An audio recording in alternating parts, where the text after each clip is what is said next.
नमस्कार दोस्तों, हर्ष के साथ राज यूट्यूब चैनल में आप सभी का स्वागत है। दोस्तों, बीपीएससी का यह मेरा नेक्स्ट लेक्चर है। इस लेक्चर में हम सभी 64वीं मेंस में जो प्रश्न पूछे गए थे पेपर 1 और पेपर 2 में, उन सभी क्वेश्चन को देखेंगे। पिछले मैं लेक्चर में 60 से 62वीं का मेंस का पेपर, साथ ही 63वीं का मेंस पेपर हम सभी लेक्चर कर चुके हैं और ये 64वीं मेंस का पेपर है। तो चलते हैं, देखते हैं कि 64वीं के मेंस में किन किन प्रश्नों पर किन किन टॉपिक पर प्रश्न आए हुए हैं। तो प्रथम जो खंड है, आपको मैं फिर से बता देना चाहता हूँ कि प्रत्येक पत्र में, जो कि पेपर 1 और पेपर 2 में 3-3 खंड आते हैं, जिनमें से प्रथम 2 खंड में 3-3 प्रश्न के जवाब देने होते हैं और जो तृतीय खंड है उसमें 2 प्रश्न के जवाब देने होते हैं। तो जो खंड 1 है, देखते हैं कि इसमें प्रश्न पूछा गया है 19वीं सदी के उत्तरार्ध में भारतीय राष्ट्रवाद के विकास की आलोचनात्मक समीक्षा कीजिए। तो ये इतिहास से संबंधित है। बीपीएससी का आप सिलेबस देखेंगे मेंस का, तो प्रथम खंड भारतीय इतिहास ही है, तो उनसे ही सवाल पूछा गया है। नेक्स्ट प्रश्न है चंपारण सत्याग्रह। चंपारण सत्याग्रह स्वाधीनता संघर्ष का एक निर्णायक मोड़ था, स्पष्ट कीजिए। ये भी प्रश्न गांधी जी से रिलेटेड है। आपने जब 63वीं मेंस का भी पेपर देखा होगा तो उसमें भी महात्मा गांधी जी के बारे में पूछा गया था, तो यहाँ पर भी कोटेशन दे दिया है और चंपारण सत्याग्रह के बारे में पूछा गया है। तो नेक्स्ट प्रश्न है 19वीं सदी के ब्रिटिश कालीन भारत में समुद्र पारयता प्रांगत के क्या कारण थे? बिहार के विशेष संदर्भ में एडवेंचर पद्धति के आलोक में विवेचना कीजिए। तो एडवेंचर पद्धति जो है आलोक, आप इतिहास, खासकर बिहार के जो मानक पुस्तकें हैं इतिहास के, उसमें आपको मिल जाएंगे। तो थर्ड क्वेश्चन इसी से संबंधित था। 19वीं सदी के ब्रिटिश कालीन भारत में समुद्र पारयता प्रांगत के क्या कारण थे? नेक्स्ट क्वेश्चन है उपयुक्त उदाहरण सहित 19वीं सदी में जनजाति प्रतिरोध की विशेषताओं की समीक्षा कीजिए। उनकी असफलता के क्या कारण बताएं।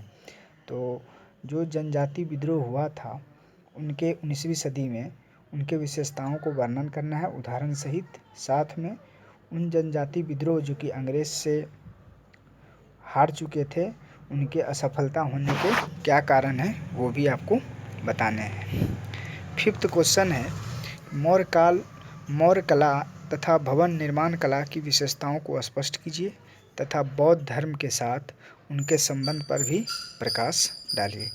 तो जो बिहार का खासकर जो पेंटिंग है, पिछले आपने 63वीं में पटना कलमकारी पूछा गया था, तो जो कलमकारी है मधुबनी पेंटिंग, पटना कलमकारी, ये सबसे प्रत्येक साल जो कि बीपीएससी के मेंस में सवाल पूछे जाते हैं, तो आपको ये ध्यान रखने हैं।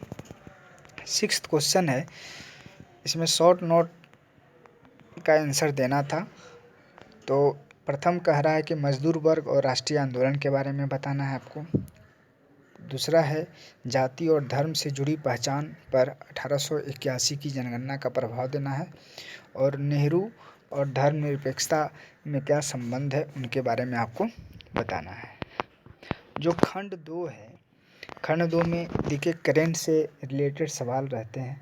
तो खंड 2 का जो 7th क्वेश्चन है, उनमें यूएनडीपी ह्यूमन डेवलपमेंट रिपोर्ट 2019 का प्रमुख विषय क्या है और साथ में विश्लेषण किस प्रकार आय औसत और वर्तमान स्थिति के आगे चला जाता है, आलोचनात्मक समीक्षा कीजिए।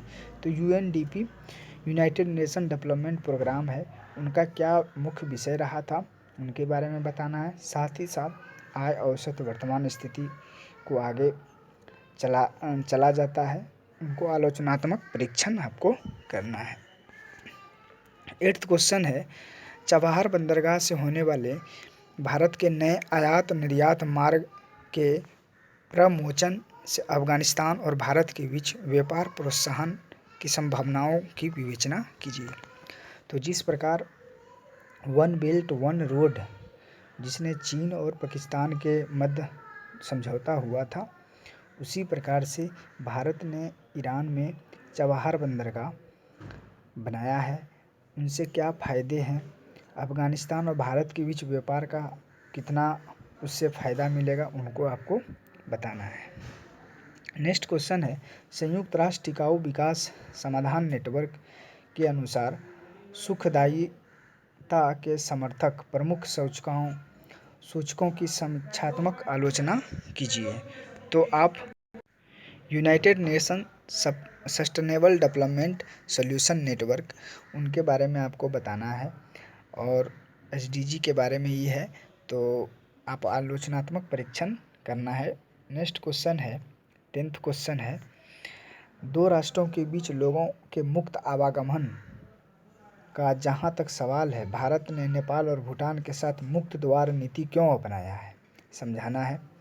तो देखिए, जो ओपन डोर पॉलिसी है, भारत ने नेपाल और भूटान के साथ फ्री मूवमेंट किया गया है, तो क्यों अपनाया है यह, इससे क्या फ़ायदे हैं, उनको आपको बताने हैं। नेक्स्ट क्वेश्चन है, भूराजकीय गतिशीलता में सांकेतिक परिवर्तन के रूप में ओआईसी के विदेश मंत्रियों के सम्मेलन में भाग लेने के लिए भारत को अतिथि विशेष रूप में यूएई के निमंत्रण का विवेचना करना है। ओआईसी का फॉरेन मिनिस्ट्री मीट हुआ था, जिनमें से भारत को मुख्य अतिथि के रूप में इनवाइट हुआ था, तो वो इससे क्या भारत को फ़ायदे हैं, क्या है, इनके बारे में आपको पूर्ण रूप से विवेचना करना है। देखिए, खंड 3 में आपका स्टैटिक्स है, तो स्टैटिक्स आप देख लेंगे और मैं इनका पीडीएफ अपने टेलीग्राम ग्रुप में मैं डाल दूंगा, आप मेरे डिस्क्रिप्शन बॉक्स में जाकर देख सकते हैं। तो नेक्स्ट, अब मैं जो सेकेंड पेपर जो जनरल स्टडी का है बीपीएससी का, उनका देख लेते हैं, जो 64वीं में आए थे।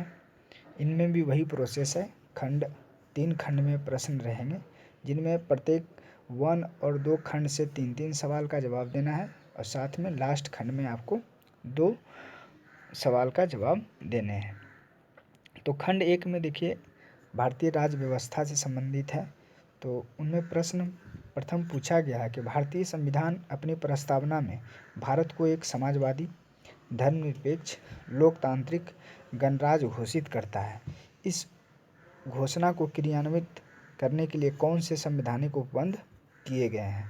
तो आपको देखिए, यह स्पष्ट जो हमारा उद्देशिका है, प्रियम्बल है, प्रियम्बल से सवाल आए हुए हैं, तो उनको आपको विशेष रूप से विश्लेषणात्मक रूप से बताने होंगे।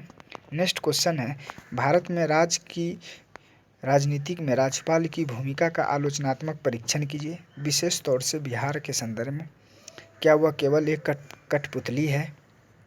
तो देखिए, ये प्रश्न जब आया था तो कुछ आलोचना भी हुआ था, क्योंकि राज्यपाल को कठपुतली कह दिया गया था, लेकिन ये व्यवहारिक रूप से यही दिखता है। लेकिन ये संवैधानिक पद है, इस शब्द का यूज नहीं होना चाहिए।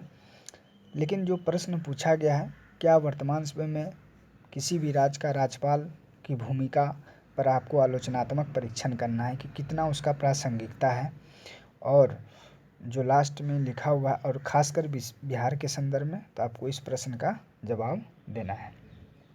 नेक्स्ट क्वेश्चन है, भारतीय शासन में न्यायिक सक्रियता एक नवीन धारणा है, विवेचना कीजिए तथा न्यायिक सक्रियता के पक्ष विपक्ष में दिए गए मुख्य तर्कों को स्पष्ट कीजिए।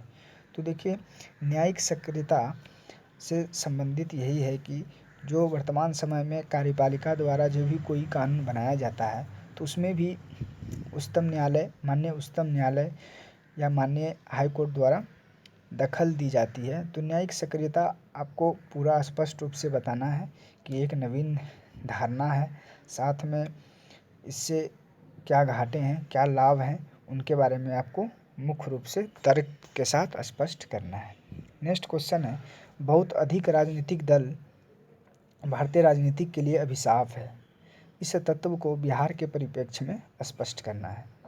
जिस प्रकार से आप देखते हैं कि राष्ट्रीय पार्टी तो सिर्फ वर्तमान समय में 8 हैं, लेकिन क्षेत्रीय पार्टी, राज्य के पार्टी इतने बहुत सारा हैं, तो उनके बारे में पूछा जा रहा है क्या भारतीय राजनीतिक में जितने भी बहुत सारे राजनीतिक दल का गठन हो रहा है वो क्या अभिशाप है।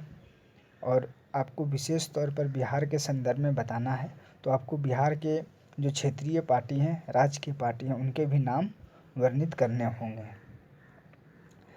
नेक्स्ट जो दूसरा खंड है, आपको दूसरा खंड जो बीपीएससी के सिलेबस में दिया हुआ है, भारतीय अर्थव्यवस्था और भूगोल के बारे में, तो उनसे संबंधित इसमें प्रश्न रहेंगे। तो प्रथम जो प्रश्न है इसमें दूसरे खंड में, भारत में खाद्य सुरक्षा की आवश्यकता का आलोचनात्मक परीक्षण कीजिए। तो जो फूड सिक्योरिटी एक्ट आया हुआ था उनसे सवाल पूछा गया है, क्योंकि अभी वर्तमान समय में भारत सरकार ने कुछ इसमें बदलाव लाए हैं, तो इससे सवाल पूछे गए हैं। तो खाद्य सुरक्षा के बारे में आपको बताना है। नेक्स्ट क्वेश्चन है, भारतीय अर्थव्यवस्था के परिप्रेक्ष्य में विश्व व्यापार संगठन की भूमिका की व्याख्या कीजिए। तो वर्ल्ड ट्रेड ऑर्गेनाइजेशन है, उनके बारे में आपको बताना है कि भारतीय अर्थव्यवस्था में क्या इनका योगदान है, कितना इनसे क्या प्रभावित होता है भारतीय अर्थव्यवस्था, उनके बारे में आपको व्याख्या करना है। सेवंथ जो क्वेश्चन है, भारतीय आर्थिक नियोजन की मुख्य उपलब्धियां का मूल्यांकन कीजिए।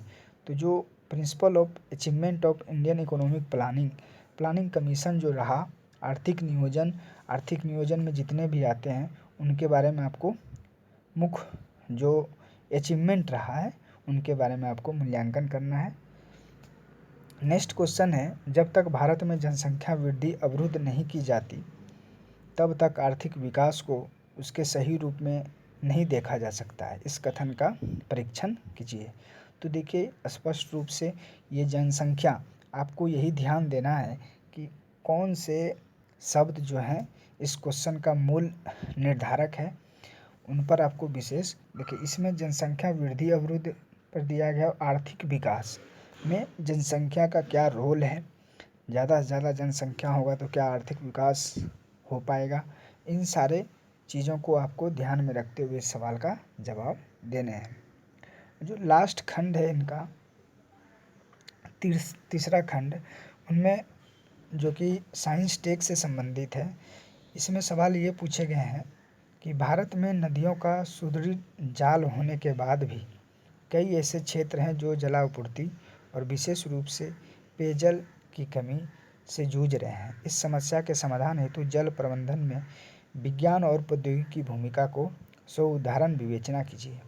जो नदी के बारे में दिया गया है, भारत में जलापूर्ति विशेष रूप से पेयजल में कमी है, उसमें साइंस टेक का क्या योगदान है, उनको उदाहरण स्वरूप आपको बताने हैं।